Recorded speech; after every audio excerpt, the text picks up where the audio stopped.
먼저 2300주야는 구속사역의 예표입니다. 말하자면 하나님께서는 다양한 하나님의 말씀 속에 예언만이 아니라 상징으로도 혹은 여러 표상으로도 예언적인 기간으로도 하나님은 구속사의 중요한 경점들을 설명해주고 그렇게 하나님 백성들을 인도하셨습니다. 그래서 다양한 예표들이 있죠. 그 가운데 특별히 구속사의 예표 가운데 가장 구원사역과 관련돼 있고 밀접하게 사람들에게 보여준다 그러면 출애굽 예표입니다. 이 출애굽의 예표에는 꼭 출애굽이라고 하는 것은 우리들이 이제 죄악의 세상에서 건진받는 것에 대한 예표이기도 하고 하늘 백성이 하늘 가나안까지 행진해 나가는 그런 구원의 이치에 대한 예표이기도 하고 우리는 다양한 방법으로 출애굽에 대한 이야기를 살펴보곤 합니다. 그런데 그 예표 속에는 뭐가 들어있는가 하면 기간이 들어있어요. 그래서 저는 여러분과 같이 출애굽 예표가 아주 중요한 의미라고 하는. 그런데 한번 보실까요? 출애굽이 가지고 있는 이 예표 가운데 출애굽과 관련되어 있는 아주 흥미진진한 이 성경 이야기 가운데 그게 다 출애굽 12장 40절에 무슨 이야기가 있는가 하면 이런 말이 있죠. 이스라엘 자손이 애굽에 거주한 지 430년이라. 430년이라. 그 다음에 이 430년이 거주했다라고 하는데 이렇게 이 노예 생활하면서 거기서 나오는 시간이 430년이라고 하는 굉장히 중요한 이렇게 일장까지라도 이렇게 이 말을 해줘요. 그러면서 그 밤에 이렇게 이 애굽에서 나오는 사건이 벌어집니다. 이 말은 430년이라고 하는 말 속에는 무슨 뉘앙스가 있는가 하면 무엇인가 이미 정해지고 무엇인가 이미 예언된 기간이라고 하는 것을 우리가 볼 수가 있다는 거죠. 그럼 하면 정말 그럴까요? 이것이 그냥 난데없이 430년이라는 기간이 나왔느냐? 아니거든요. 이것은 예언의 성취를 우리에게 보여주는데 작정되고 예언된 날입니다. 창세기 15장 15절에 보면 13절에 보면 아브라함에게 이 하나님이 약속하십니다. 예언으로 주신 것이죠. 너는 분명히 알아라. 뭐냐면 내 자손들이 이방에서 계기돼서 그들을 섬긴다. 이방에 계기돼 섬기는데 그들은 400년 동안 내 자손을 괴롭게 할 거다. 그러니까 이스라엘 백성들, 이 아브라함의 후손들이 400년 동안 이방 사람들에 의해서 괴롭힘을 당할 거다. 이렇게 곤경을 겪을 거다. 그렇게 예언한 것이죠. 근데 왜 400년이냐? 그럼 또 400년도 의미가 있을 거예요. 왜 400년인가? 400년의 의미는 왜 그런가 하면 창세기 15장 16절에 이어서 왜 400년까지냐 하면 이렇게 돼 있어요. 내 자손은 4대 만에 이 땅으로 돌아오는데 이는 아모리 족속의 제약이 아직 관영치 함이라. 그러니까 4대 400년 만에 돌아온다. 근데 왜 400년이냐? 그 이유가 있다. 아모리 족속의 죄악이 관영치 아니함이라. 죄악이 이 말은 아모리 족속의 죄악이 관영하면 나올 거다 이런 뜻이에요. 이 말은 단순한 예언 기간이 아니고 단순한 작정된 기간이 아니고 뭔가 좀 사명이 있는 것 같은 느낌을 우리는 갖게 되는 것이죠. 그때 그 사명이라는 것이 어디에 나오느냐? 출애굽 12장 40절에 430년이 맞춰 4대 400년이라 그랬는데 나올 때는 430년 만에 나와요.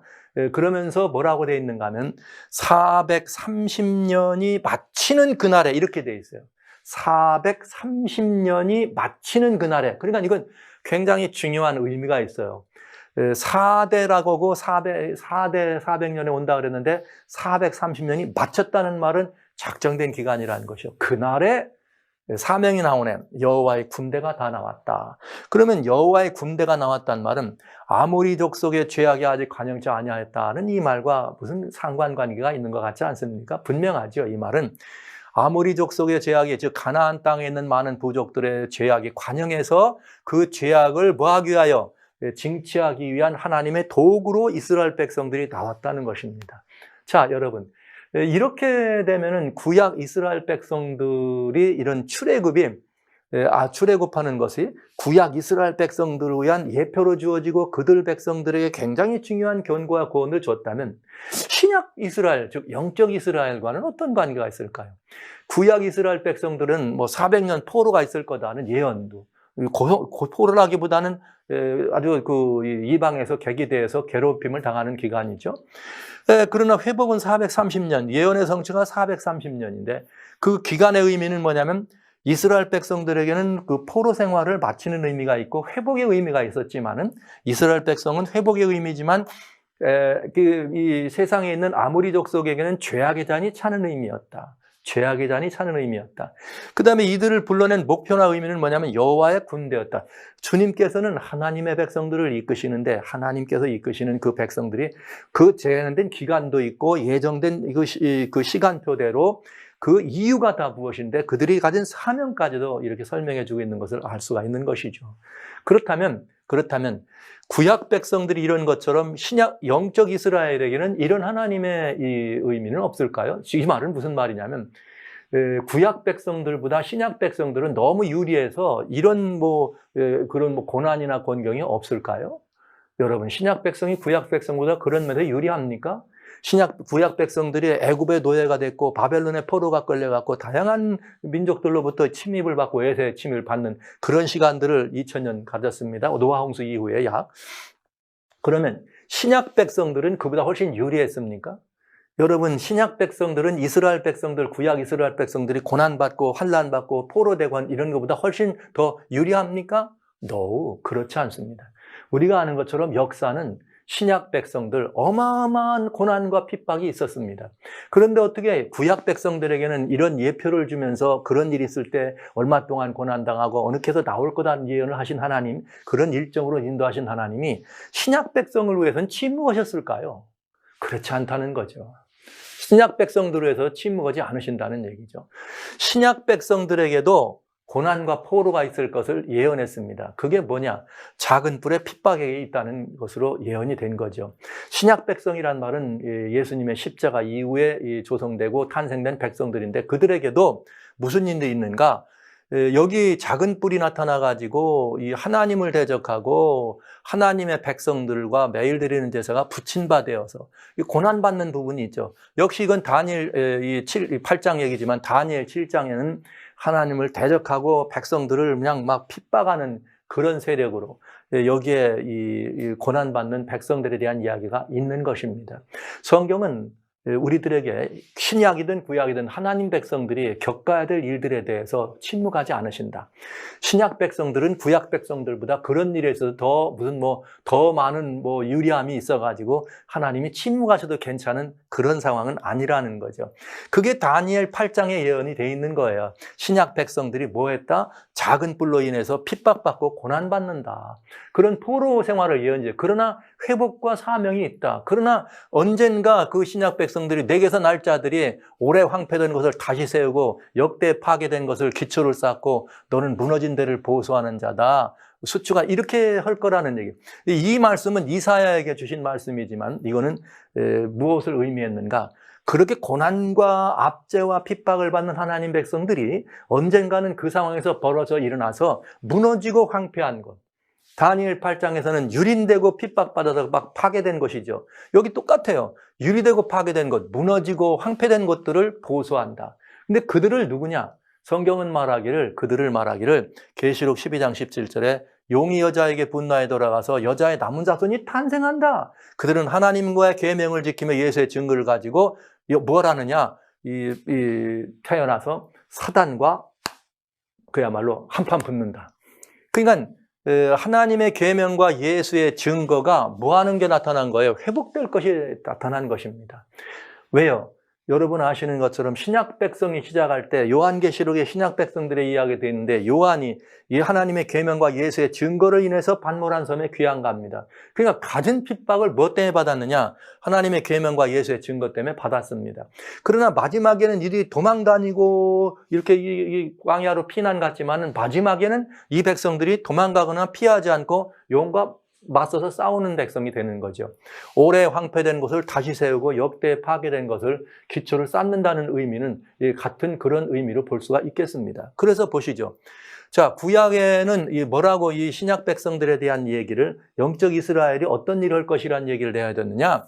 매일 드리는 제사와 망하게 하는 죄악에 대한 이유가 성소와 백성이 내어진 바 되고 짓밟힐 바가 있다. 근데 기간도 있어요. 그게 언제까지냐? 2300주야까지다. 마침 애굽에 있는 백성들에게 내 자손이 4대 400년이다 이렇게 주신 것처럼 영적인 이스라엘에게도 뭐라고 했는가? 핍박받고 짓밟히는데 언제까지 이르느냐? 2300주야까지 이를 거다 예언하신 것입니다.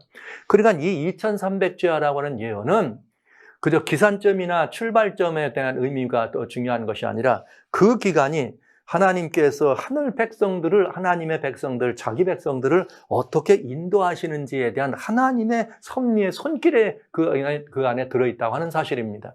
신약에서는 뭐라고 되어 있느냐? 2300자가 이럴 뿐만 아니라 신약에서는 결국은 이 여자의 남은 자손이 탄생할 것이다. 이 말은 곧 무슨 말이에요? 성소와 백성이 내어지고 짓밟혔지만 결국은 이 짓밟힌 사람들이 다 죽지 않고 뭐가 남는다는 거예요? 남은 자손이 있을 거다. 구약에 다니엘에게 준 거지만 신약 백성에 관한 이야기고, 계시록에 준 이야기지만 훨씬 더 예언이 어떤 의미로요? 우리들에게 더 의미 있고 상징적인 사명을 부각하는 이야기를 주셨다. 물론 계시록 12장에는 이것이 예언적인 그런 시간과 일정에 대한 이야기를 상징적으로 세 토막 나눠가지고 정확하게 주고 있죠. 우리는 이 계시록에 대한 12장은 특별히, 저는 성도 여러분들에게 요한계시록 12장은 특별한 여러분들의 관심 있는 성경이 된다.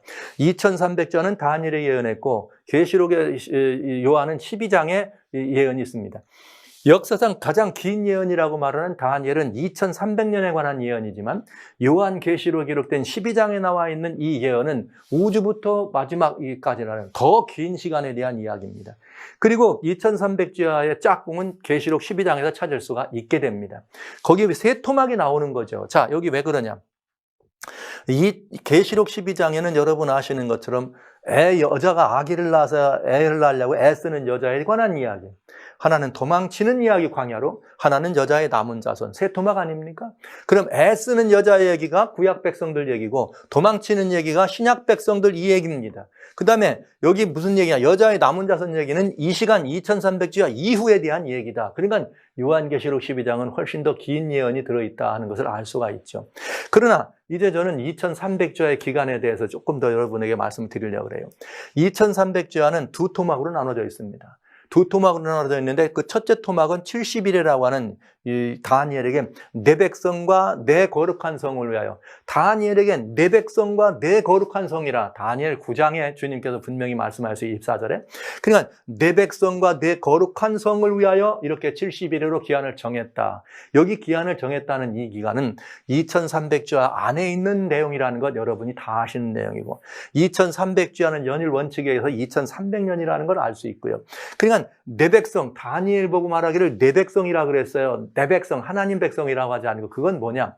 2300주야가 두 파트로 나눠 있다는 것에 대한 암시잖아요. 70일에는 구약시대에 있는 이스라엘 백성들을 위한 것이고, 나머지 기간이 있다. 2300주야의 나머지는 영적인 이스라엘을 위한 기간이다. 이게 아주 분명하지 않습니까? 그러면 나머지는 영적인 이스라엘을 위한 그런 기간인데, 전반부는 구약 백성을 위한 기간. 여기 뭐라고 되어 있는가? 내 백성과 내 거룩한 성을 위하여 70일으로 기간을 정했다. 이렇게 되어 있습니다. 그럼 그 70일이라고 하는 것은 무엇을 의하는 거냐? 이 내용에 의하면 다니엘의 70일의 예언은 신약 백성, 곧 영적 이스라엘의 탄생에 대한 예언이에요. 왜냐? 70일회가 끝날 때, 70일회 때 일어날 일이 뭐냐면 허물이 마치고 죄가 끝나고 죄가 영속되고 영원한 의가 드러나며 이상과 예언이 응한다. 이렇게. 그래서 이 모든 것들을 의미하는 것은 신약 백성, 즉 십자가에서 일어나는 신약 백성을 탄생할 예언입니다. 그러니까 2300주야에는 굉장히 중요한 부분이 들어있는 거예요. 전반부 70일회 동안 영적 이스라엘 신약 백성의 새로운 탄생, 말하자면 구속의 경륜의 새로운 경점이 마련되는 것이죠. 그런 탄생에 관한 예언이 들어있는 것입니다. 그러니까 십자가 이후에 있어야 할 일들을 기록하면서 우리는 전반부에는 예수님의 70일회 속에 있는 예수님의 사역이 거기 들어있으면서 결국은 마지막에 십자가에서부터 시작되는 이 신약 이스라엘 백성들이 영적인 이스라엘이 출발하는 것을 설명해 준 것이죠. 영적인 이스라엘은 여러분 아시는 것처럼 히브리서 8장 10절에 그날 이후가 언제입니까? 십자가 이후죠. 그때부터는 새로운 백성이 탄생됩니다. 그 백성은 누구냐? 이제는 기록된 율법을 가지고 있던 백성들이 아니라 마음과 생각에 그 율법을 기록한 하나님의 친백성이 탄생하게 된 것이죠. 그래서 그때부터는 하나님이 저희는 내 백성이 되리라 하는 말씀처럼 새로운 영적 이스라엘이 탄생하게 되는 것입니다. 이 영적 이스라엘이기 때문에 새로운 백성이고 법을 마음에 심었기 때문에 우리는 누구냐? 우리가 하나님의 성전이 되는 거예요. 우리가 걸어다니는 하나님의 성전이 된다 이 말이죠. 그래서 이 성전을 깨끗하게 간수해야 될 의무가 우리에게 있는 것이죠. 이스라엘 백성들을 이스라엘에게 줬던 성소와 성전이 그들에게 있었습니다. 그들은 그것들을 잘 보존할 의무가 있었습니다. 그러나 이제 신약 때는 그 하나님의 법이 이 심령에 기록됨으로 말미암아 우리가 성전이 되어 있는 거죠. 걸어다니는 성전이 돼서 이 성전을 깨끗하게 이렇게 우리는 거룩하게 해야 될 의무가 있는 사람으로 새로운 이 백성이 탄생되는 것을 말씀해 주신 것입니다. 그러나 이 새로운 성전으로 부름받은 하나님의 성전으로 하나님의 성소로 부름받은 하나님의 백성들이 무슨 일이 벌어지느냐.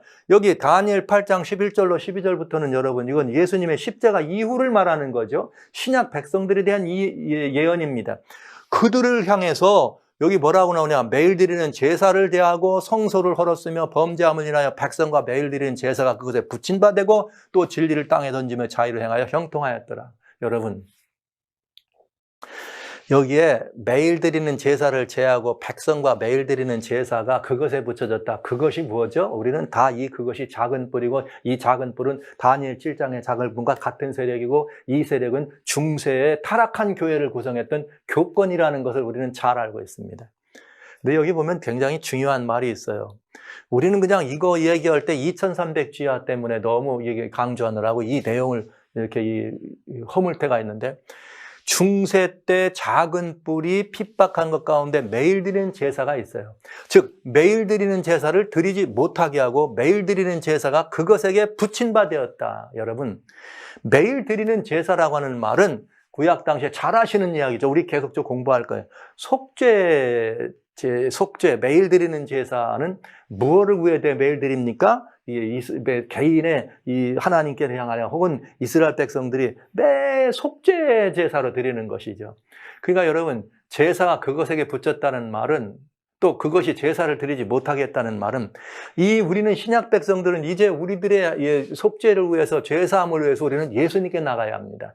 예수님께 나가면서 우리의 죄사함을 얻는 예수님의 속죄권이 있잖아요. 우리를 위해서 속죄하셨으니까 예수님께 나가는 제사가 우리들은 이 모든 것들을 패했다는 거죠. 그리고 그 제사가 그것에 붙인 바 되었다는 말은 무슨 말이냐?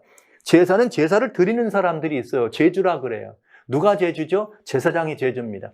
신약 때는 누가 제사장입니까? 우리가 제사장입니다. 그냥 우리들이 가져야 될 제사장 권한을 빼앗겼고 예수님이 가지신 속죄권과 그리고 예수님이 우리를 중보하시는 중보권이 찬탈됐다. 중세교회가 한 것이죠. 여러분 아시는 것처럼 중세 교권 구원에서 개인이 하나님께 나가지 않고 사제한테 나가서 사제가 중보라는 그러니까 객자가 하나님께 나갈 수 없으니까 중보권이 찬탈된 거죠. 제사권이 단절된 거죠. 개인이 제사장이 돼야 하는데 개인의 제사장 직분을 인정하지 않았잖아요.